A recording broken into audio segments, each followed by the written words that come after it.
Hello and welcome to chapter 4, lecture number 2. So in this lecture we will focus on organizing the collection and preparing the scene so we can create the grass landscape. Alright, so what important is that you start with a new scene. So file, new and general scene. I was already in a new scene, so I don't have to do that. But then you start with this fresh template. Alright, so I want to start with deleting the default cube because we won't need it. So left click on it and press delete. And same for the lamp. We will add a different light source and we don't need it. So to clean it a little bit up, delete the objects you don't need. All right, focusing on the scene collections. Right now we only have the collection and the camera is stored in this tab. So left click, double click on the collection and call this lights underscore camera.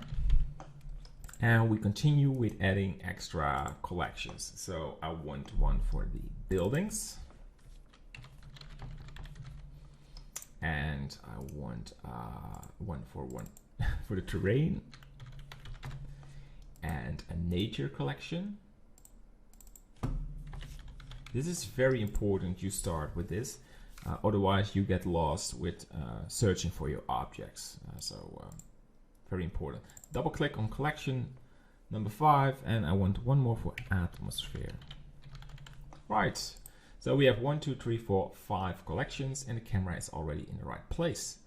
All right, the next thing we need to do is start with adding the terrain plane. So we're now starting with the first environment. Pretty cool. Go to add mesh plane. And I will really slow down so it's easy for you to follow. So I won't rush this. So we have the plane.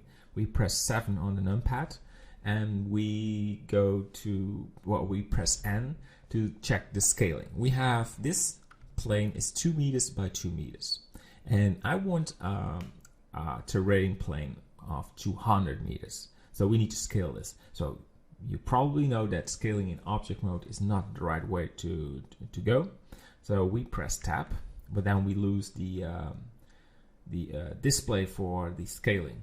So you can scale and press tab and check out how large your plane is. But I have a much quicker way to do this. So press Ctrl Z to go back, press S and fill in 100. Now look at that. Release this by press enter. And if we go to the object mode, you can see this plane has 200.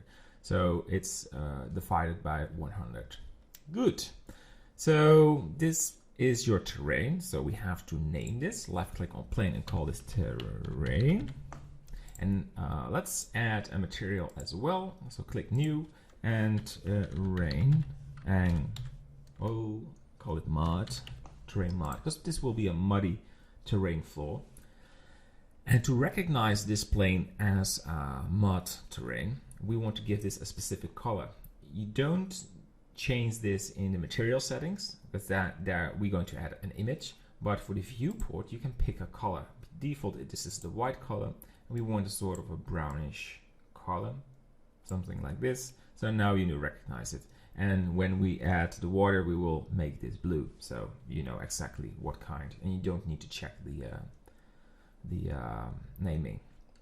All right, so terrain is stored in the terrain. Very good. So let's left click on the camera, press 7 on the numpad and drag the camera more to the bottom and rotate this a little. All right, press 0 on the numpad, press shift title and move your camera a little. Good. I like to increase the end so we do not have clipping on the plane. So let's scale it and you can see it was clipping the plane. So go for a value of like 500. That should work. That is good. And lower the focal length to, let's say we start with 27.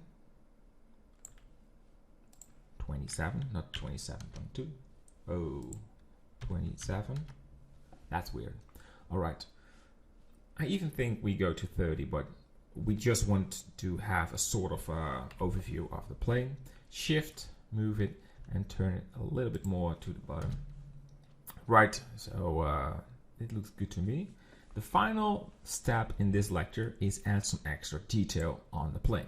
And you can do this by press tab edit mode, right mouse click and click subdivide. But I want to do this by using a modifier and apply this. So we go to add modifier, subdivision surface, then the plane will be deformed, and that's because it's using the standard value. This works great when you work with displacement maps, but we want to keep the same plane shape. So we click on simple and increase the viewport samples to 6. And this is the maximum samples. You can click to 7, you can only lower, but 6 is the maximum. We apply it. All right, if we press tab, you can see we have now some more vertices.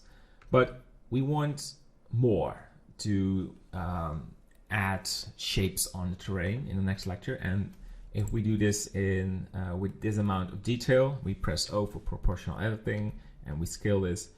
It's really low poly, so let's go for select everything and right mouse click and subdivide it, and one more time. All right, don't go for don't use more vertices because this will really slow down the viewport. So this is like the maximum to have a good working workspace viewport. Good. So we have the terrain, we have collections, we are finished with this lecture, and I see you in the next one where we will start making shapes of the muddy terrain and add a water plane to see the water level. All right, see you in the next lecture. Bye bye.